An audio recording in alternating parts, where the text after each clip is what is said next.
La fin tragique de David Hallyday, telle que le monde allait bientôt la découvrir, n'a pas éclaté d'un seul coup. Elle a été l'aboutissement d'un long processus, presque imperceptible au début, où chaque détail, chaque silence, chaque regard fuyant de sa compagne formait un puzzle noir qu'il refuserait trop longtemps d'assembler. Pourtant, pour comprendre cette descente émotionnelle, il faut revenir au commencement, à cette période où David croyait encore pleinement au bonheur qu'il avait construit. Un bonheur fragile, fissuré, sans qu'il en ait conscience, et qui finirait par s'effondrer avec une violence insupportable. Depuis plusieurs années, David Hallyday semblait avoir trouvé un équilibre rare pour un homme ayant grandi dans l'ombre écrasante d'une légende. Après le tumulte de sa jeunesse, après les conflits familiaux, les responsabilités, les deuils, il s'était enfin autorisé à ralentir. Il vivait à un rythme plus humain, plus respirable. Il composait toujours, certes, mais sans l'obsession de prouver quoi que ce soit à qui que ce soit. Sa musique devenait un refuge, un territoire intime, où il n'avait de compte à rendre qu'à lui-même. Dans sa vie sentimentale, il affichait une sérénité presque désarmante. Ceux qui l'entouraient notaient combien il parlait de sa partenaire avec tendresse et fierté. Il croyait avoir trouvé en elle un soutien indéfectible, une présence douce qui contrastait avec les violences émotionnelles du passé. Elle semblait comprendre ses silences, respecter ses blessures, encourager son besoin de vérité. Ou du moins, c'est ce qu'il pensait.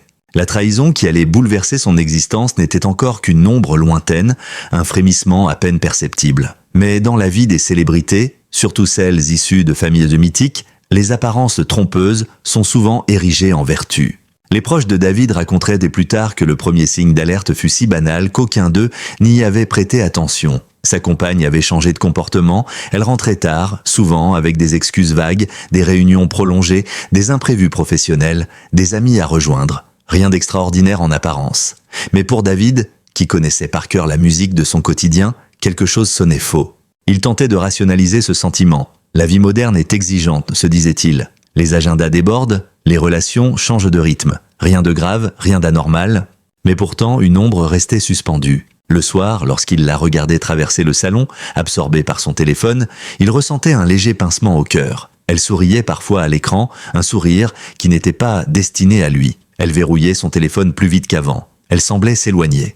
Et David, malgré son intuition aiguisée par les années, choisissait encore de ne pas écouter son instinct. La peur de perdre quelqu'un peut parfois être plus forte que la vérité. Avec le temps, l'atmosphère du couple devint plus épaisse, presque étouffante. La tendresse qui les liait paraissait dissoute dans une routine mécanique. Les discussions se faisaient de plus courtes, les regards plus rares. David tentait de raviver la flamme. Dîners improvisés, projets de week-end, confidences que tard dans la nuit. Mais elle restait distante, comme si son esprit s'échappait ailleurs. Il croyait d'abord que le problème venait de lui. Un artiste est toujours enclin à l'autocritique, à cette idée que les fissures du monde sont le reflet de ses propres insuffisances. Alors, il se remettait en question. Travaillait-il trop ? Était-il devenu ennuyeux ? Avait-il oublié de la surprendre, de la rassurer, de l'aimer comme autrefois ? Mais malgré tous ses efforts, elle restait insaisissable. Ses réponses devenaient plus froides, mesurées, presque administratives. Lorsque David évoquait l'avenir, elle détournait la conversation. Quand il parlait de voyage, elle invoquait des contraintes professionnelles. Il ressentait une distance émotionnelle qu'il ne parvenait plus à combler. Un jour, en studio, il écrivit plusieurs phrases dans un carnet. Quand le silence fait plus mal que les mots, quand l'absence commence avant la séparation, plus tard on dirait que c'était une prophétie involontaire de son propre destin. Autour de lui, certains amis commençaient à remarquer les changements. Il connaissait trop bien les histoires de cœur dans les milieux artistiques, où les passions brûlent vite et où la trahison peut surgir sans prévenir. Un soir, lors d'un dîner amical, l'un d'eux osa lui poser une question simple. « Ça va vraiment entre vous deux ?» David esquissa un sourire rassurant, mais ses yeux trahissaient quelque chose d'autre. Bien sûr, pourquoi ça n'irait pas ? Pourtant, au fond de lui, il savait que la question était pertinente. Quand plusieurs personnes, indépendamment les unes des autres, sentent une tension dans un couple, il y a souvent une raison. Mais David refusait de l'admettre. Il avait déjà connu trop de tempêtes dans sa vie familiale pour accepter l'idée d'un nouvel ouragan. À mesure que les semaines passaient, son comportement se fit de plus en plus étrange. Elle devenait nerveuse lorsqu'il entrait dans la pièce. Elle s'éloignait pour répondre à certains appels. Elle changeait ses habitudes vestimentaires, se maquillait différemment, passait plus de temps devant le miroir avant de sortir. Un jour, David lui demanda « Tu vas quelque part de spécial ?»« Non, juste une soirée entre collègues », répondit-elle en évitant son regard. Mais plus tard, il découvrit qu'elle n'était jamais allée à la dite soirée. Les mensonges commençaient à s'accumuler, de petits mensonges d'abord, presque anodins, puis des omissions plus lourdes. David se retrouvait à vérifier l'heure, les messages, les trajets, non pas par jalousie maladive, mais parce que la réalité lui échappait. Il avait besoin de comprendre. Ce que David ignorait, c'est que le responsable de cette destruction intime n'était pas un inconnu séduisant rencontré par hasard, ni un collègue charismatique comme le pensaient ses amis. Non, l'homme avec lequel elle entretenait une liaison était quelqu'un que David n'aurait jamais pu imaginer. Un visage familier, un homme qu'il respectait profondément. Quelqu'un qui appartenait à son cercle de confiance le plus proche. Mais la vérité n'était pas encore prête à éclater. Elle continuait à se dissimuler derrière les gestes affectueux qui sonnaient faux, derrière les promesses abstraites, derrière les demi-sourires d'une femme qui ne savait plus comment cacher sa double vie. Et David, malgré ses doutes, s'accrochait encore à l'idée que tout cela n'était qu'une mauvaise période. Il ignorait totalement que son univers allait voler en éclats. La nuit où tout a commencé à basculer, un soir d'hiver, David sentit un malaise inexplicable, une intuition brutale, un poids au fond de la poitrine. Elle était sortie depuis plusieurs heures, disant qu'elle dînait avec une amie. Mais une partie de lui savait, cette fois, que quelque chose ne tournait pas rond. Il tenta de composer avec ses émotions, de rationaliser encore une fois, mais la douleur était trop vive, trop insistante, comme si son corps lui-même tentait de lui envoyer un signal d'alarme. Il resta éveillé toute la nuit, guettant le bruit de la porte. Lorsqu'elle rentra enfin, un peu trop maquillée, un peu trop parfumée, un peu trop nerveuse, David comprit que son intuition avait raison.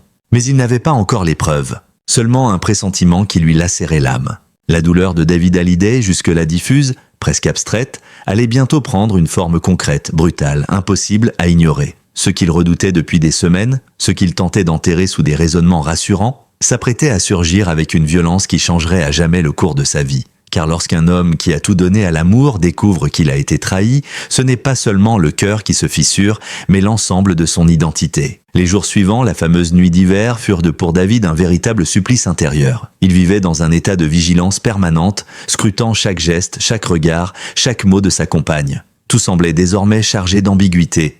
Un sourire trop rapide, une absence de réaction, un message auquel elle répondait en se retournant pour lui cacher l'écran. Il commença à remarquer des détails qu'il n'aurait jamais relevés auparavant. Elle recevait des appels qu'elle ne décrochait pas en sa présence.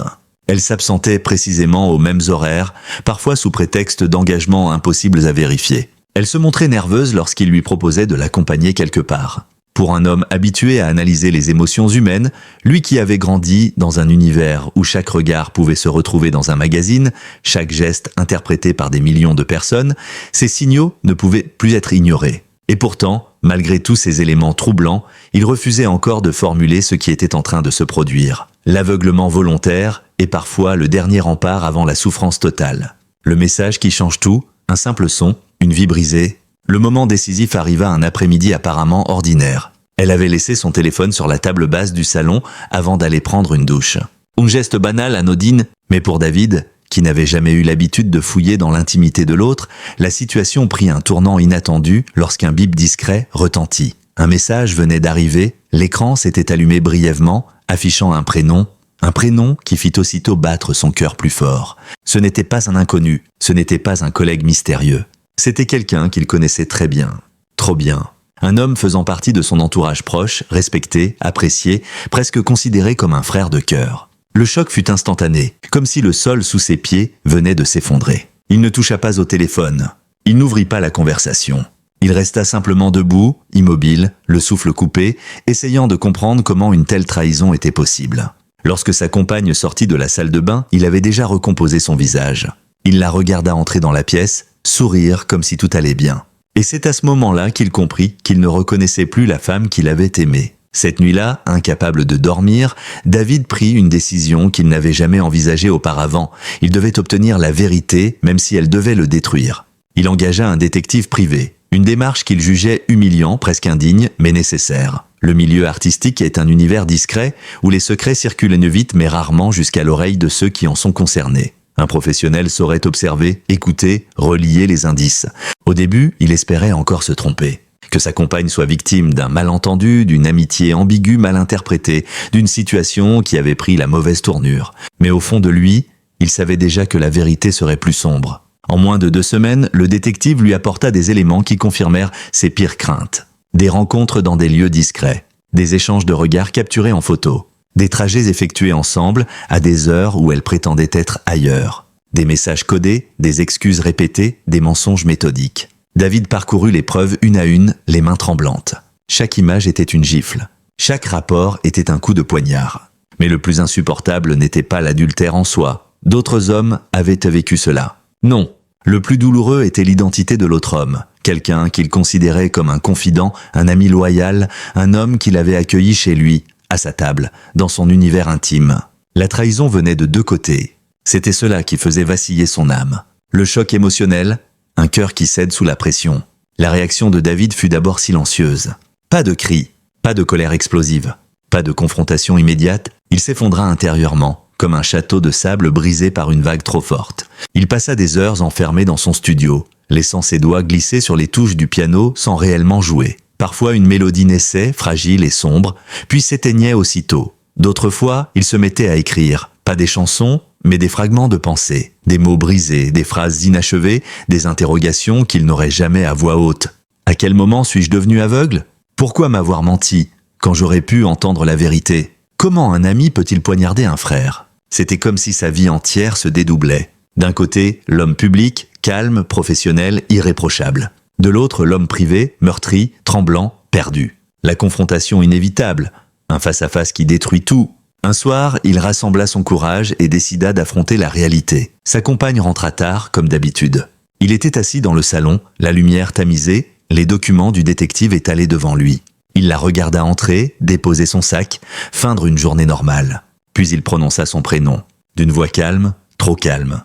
Elle se figea immédiatement. Elle comprit. Elle sut que tout était terminé. « J'aimerais que tu t'assoies », dit-il simplement. Elle tenta d'abord de nier, comme tant d'autres dans sa situation, puis de minimiser, puis de pleurer, mais David resta étrangement silencieux, comme vidé de toute énergie émotionnelle. Il demanda seulement « Pourquoi lui ?» Et à cette question, elle n'eut aucune réponse valable. Seulement des hésitations, des contradictions, un chaos verbal qui révélait sa propre confusion. Mais le pire restait à venir, car l'homme en question, celui qu'il considérait comme un ami, allait à son tour trahir sa confiance d'une façon encore plus humiliante. La révélation de la trahison aurait pu n'être qu'un drame intime, enfermé dans les murs d'une maison où l'on ne s'aime plus. Mais pour David Hallyday, homme public, figure d'une famille mythique, la douleur privée s'accompagnait inévitablement d'un séisme médiatique. Lorsque l'on porte un nom qui appartient à l'histoire de la musique française, aucune blessure ne reste longtemps dans l'ombre. Et celle-ci, aussi dévastatrice soit-elle, allait bientôt se transformer en tempête. Après la confrontation avec sa compagne, David se retrouva plongé dans une solitude absolue. La maison, autrefois remplie de rires, de musique, de projets partagés, semblait soudain vaste et glaciale. Chaque pièce lui rappelait un souvenir, et chaque souvenir était désormais contaminé par le mensonge. Il tentait de maintenir une façade stable, mais son entourage percevait ses silences trop longs, ses absences répétées, cette fatigue nouvelle dans son regard. Il sortait moins, répondait rarement aux messages, refusait les invitations. La trahison avait laissé en lui une brèche que rien ne parvenait à refermer. Il n'était pas un homme fragile. Il avait traversé des deuils, des tempêtes médiatiques, des ruptures douloureuses. Mais cette fois, la blessure était double. Elle venait de l'amour et de l'amitié. C'était cela, plus que tout, qui l'anéantissait. L'autre homme, un ami devenu ennemi malgré lui, la confrontation avec l'amant de sa compagne fut encore plus humiliante que celle avec elle. Lorsqu'il accepta enfin de rencontrer David, ce dernier espérait au moins un sursaut de dignité, des excuses sincères, une reconnaissance de la faute, un minimum de respect. Mais l'homme arriva avec une attitude confuse, presque défensive, comme si la victime était celui qui se tenait en face de lui. Il parlait beaucoup, trop, tentant de justifier l'injustifiable. « Ce n'était pas prévu ? On ne voulait pas te faire du mal ? C'est arrivé, sans qu'on sache comment. » Des phrases creuses, mécaniques, qui ajoutaient encore à la blessure.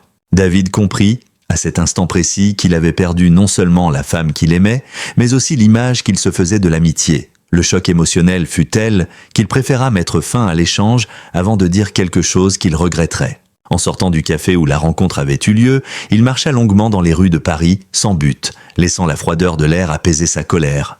Mais aucune brise ne pouvait effacer la profonde désillusion qui l'habitait désormais. Lorsqu'un homme ne peut plus contrôler sa vie privée, il tente souvent de se raccrocher à ce qu'il sait maîtriser. Pour David, c'était la musique. Il se plongea dans le travail avec une intensité farouche. Studio, écriture, composition, nuit blanche.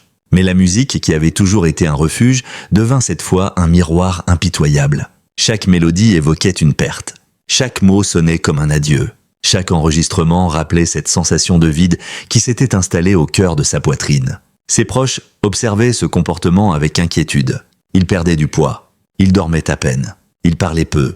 Les journalistes commencèrent à remarquer son absence sur la scène médiatique. Et comme souvent avec les personnalités publiques, le silence finit par attirer davantage d'attention que les mots. Le secret ne pouvait pas durer. Il y avait eu des témoins, des regards surpris dans des restaurants, des murmures dans des soirées privées, des messages interceptés par des personnes indiscrètes. Peu à peu, des bribes de l'histoire commencèrent à circuler dans les milieux artistiques. Quelque chose ne va pas entre David et sa compagne. On les a vus séparés depuis des semaines. Il paraît qu'elle le trompe. Puis, un journaliste People, flairant un scandale, publia un premier article vague, mais suffisamment suggestif pour déclencher un emballement général. D'un coup, le téléphone de David se mit à vibrer sans arrêt. Des demandes d'interview, des sollicitations insistantes. Des paparazzis postés devant chez lui. La blessure privée devenait spectacle. Une exposition brutale. Une humiliation supplémentaire. La pression médiatique, une agonie silencieuse. Pendant plusieurs jours, David resta cloîtré chez lui, incapable de gérer la double violence, celle de la trahison et celle du public. Il ne voulait pas parler. Il ne voulait pas se justifier. Il ne voulait pas transformer sa souffrance en sujet de divertissement. Mais les médias n'avaient aucune intention de le laisser en paix. Chaque silence alimentait les rumeurs. Chaque apparition furtive était photographiée. Chaque réaction de son entourage était analysée. On écrivit tout et n'importe quoi sur lui. Qu'il avait des accès de colère, qu'il était inconsolable, qu'il avait perdu le contrôle de sa vie, qu'il se laissait dépérir. La réalité était moins spectaculaire mais infiniment plus douloureuse. Il traversait simplement l'une des pires périodes de son existence en essayant de rester digne. Face à l'insupportable pression, David prit une décision difficile mais inévitable. Il mit fin à sa relation officiellement et définitivement. Pas de communiqué agressif, pas de scandale public, juste une phrase simple, respectueuse, digne. Nos chemins se séparent. Je demande que cette décision soit respectée. Mais à l'intérieur, la déchirure était totale. Il coupa également les liens avec l'homme qui l'avait trahi. Non par vengeance, mais par nécessité de survie émotionnelle. Certaines blessures exigent l'oubli. Et oublier commence parfois par la disparition de ceux qui les ont causées. Un avenir incertain, mais une force retrouvée. La fin de cette histoire tragique ne fut pas un effondrement définitif.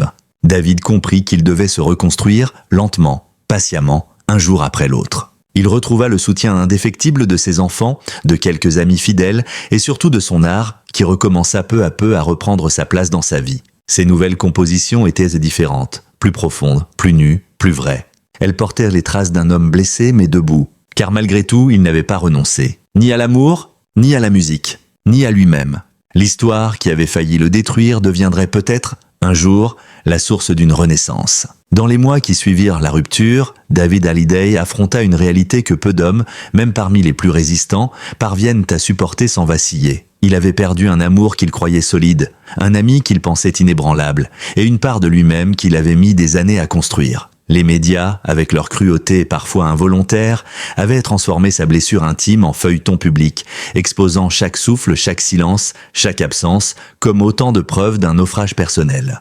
Pourtant, ce que le public ne voyait pas, ce qu'aucune caméra ne pouvait capturer, c'était la lente, douloureuse mais admirable reconstruction intérieure qui commença à naître en lui. Car un homme brisé n'est pas un homme fini. Et dans la profondeur du chaos, il existe toujours une étincelle prête à devenir lumière. David entreprit un long travail sur lui-même. Il s'éloigna volontairement des projecteurs, refusa les opportunités trop bruyantes, resta fidèle à cette introspection qui, depuis toujours, nourrissait sa musique. Il apprit à transformer la douleur en quelque chose de plus noble, de plus pur, de plus grand que la simple souffrance. Chaque matin, il recommençait, un pas après l'autre, parfois en trébuchant, parfois en avançant avec une force qu'il pensait avoir perdue. Il réalisa que la trahison n'était pas la fin d'une histoire, mais la révélation d'un chapitre qu'il devait refermer pour mieux écrire les suivants. Et peu à peu, quelque chose changea. Sa musique retrouva un souffle nouveau. Son regard, longtemps éteint, recommença à scintiller. Son cœur, meurtri mais pas détruit, recommença à battre au rythme d'un avenir qu'il n'aurait jamais imaginé quelques mois plus tôt. Les personnes qui le connaissaient réellement, celles qui ne l'avaient jamais abandonné, furent les premières à voir la transformation. Elles racontèrent comment il semblait plus authentique, plus vulnérable, mais aussi plus libre, comme si la douleur avait ôté les derniers masques, ne laissant apparaître que l'homme dans sa vérité la plus profonde. La renaissance de David ne fut pas spectaculaire. Elle ne fit pas la une des journaux. Elle ne créa pas de scandale ni d'effervescence médiatique. Mais elle fut réelle, et elle fut belle. Car renaître ne signifie pas effacer le passé. Cela signifie apprendre à vivre avec, à le transcender, à en faire un point d'ancrage pour devenir plus fort. Et c'est exactement ce qu'il fit. Aujourd'hui, lorsque David parle de cette période sombre, rarement avec finesse, avec pudeur, il ne la décrit plus comme une tragédie mais comme un tournant nécessaire. Une vérité brutale, certes, mais une vérité qui l'a libéré de tout ce qui n'était pas fait pour durer. Il avance désormais avec une sagesse nouvelle, une compréhension plus profonde de l'amour, de l'amitié, de la loyauté. Il ne cherche plus à plaire au monde, mais à être en accord avec lui-même. Et cette simplicité retrouvée, cette paix intérieure chèrement acquise, est peut-être la victoire la plus importante de sa vie. Car oui, il est tombé, mais il s'est relevé. Et la force qu'il porte aujourd'hui n'est pas celle d'un homme qui n'a jamais souffert, mais celle d'un homme qui a souffert et qui a survécu. Si vous êtes arrivé jusqu'ici, c'est que l'histoire de David, ses épreuves, sa résilience et son courage intérieur vous ont touché d'une manière ou d'une autre. Les récits humains, lorsqu'ils sont authentiques, ont cette capacité rare de révéler des fragments de nos propres vies, nos blessures, nos espoirs, nos doutes, nos renaissances. Chaque vidéo, chaque article que nous réalisons ici est le fruit d'un travail journalistique passionné, exigeant et profondément humain. Notre objectif n'est pas seulement d'informer, mais de faire vivre des histoires, de montrer ce qu'il y a derrière les projecteurs, derrière les rumeurs, derrière les apparences, de rappeler toujours que les célébrités ne sont pas des icônes inatteignables, mais des êtres de chair et de cœur. Si vous souhaitez continuer à découvrir ces récits intimes, ces analyses détaillées, ces drames, ces victoires et ces vérités souvent cachées, abonnez-vous dès maintenant à la chaîne. Activez la cloche pour ne manquer aucun épisode. Laissez un commentaire pour partager votre avis ou votre émotion. Votre soutien est essentiel. Il nous permet de continuer à créer du contenu profond, respectueux et toujours au service de la vérité humaine. Merci d'avoir lu, merci d'avoir ressenti, merci d'être là. L'histoire continue et nous serons là pour la raconter ensemble. À très bientôt